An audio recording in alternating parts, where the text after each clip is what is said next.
Synergy Live, c'est venu d'une idée commune entre la SACEM et Ecoscène, ce sont deux gros partenaires sur le spectacle vivant, de créer quelque chose à destination des créateurs de musique, donc des artistes, auteurs, compositeurs et interprètes qui sont membres de la SACEM, et de pouvoir les amener de manière ouverte et en pleine conscience de tous les enjeux sur le spectacle vivant, de mettre en lumière à la fois les créateurs de la SACEM et les producteurs et productrices d'Ecoscène. On a sélectionné des profils très différents, très diversifiés, représentant l'écosystème de la production de spectacles. Les personnes ont commencé à se rencontrer, à travailler ensemble, à échanger sur les premiers pas de ces artistes sur la scène. Il s'agissait effectivement de proposer une description de l'écosystème dans lequel ces artistes sont appelés à évoluer, de leur faire rencontrer des professionnels, de leur parler leurs droits sociaux, de leur parler également aussi des violences sexuelles et sexistes.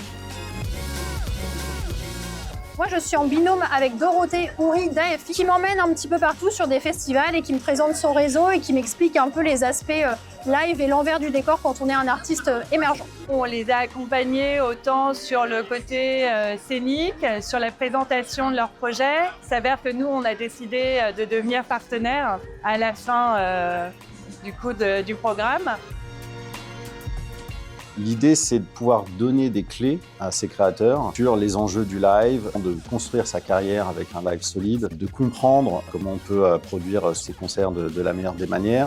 La musique live est très importante. C'est le lieu où on peut s'exprimer pleinement. Les émotions sont directes, les sensations sont instantanées. Et il y a une sorte de transfert d'énergie et d'émotion qui se fait avec le public. Quand on démarre, en fait, ça permet de rendre la chose un peu plus palpable et de se dire qu'on ne le fait pas que dans notre chambre et à 2, 3 en train de composer derrière un ordi, mais ça donne une dimension beaucoup plus vivante. Et moi, j'ai un peu envie de remettre du contact et du lien direct en fait avec les personnes qui nous écoutent et de partager des moments ensemble. Ça donne une seconde vie au morceau et je trouve ça important.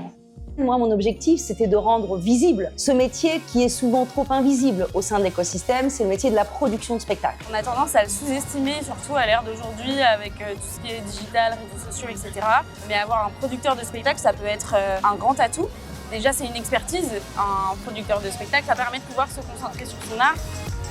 Ce qui est très intéressant, c'est qu'il y a eu un accompagnement des artistes assez proches. En fait, on a un accompagnement personnalisé. Tous ces rendez-vous, je pense qu'ils sont importants et ça a été assez bien réfléchi. Il faut élaborer encore plus loin ce dispositif, quoi. Alors la saison 2, en fait, ce qu'on souhaite, c'est renforcer le programme, certainement installer ce programme sur un temps plus long, travailler sur effectivement des masterclass en prenant en compte les envies des participants du programme, mais surtout, aboutir à une scène live. Le cœur du dispositif, c'est le live, c'est d'amener les artistes dans le live avec une expertise extrêmement solide, c'est de pouvoir leur permettre de performer.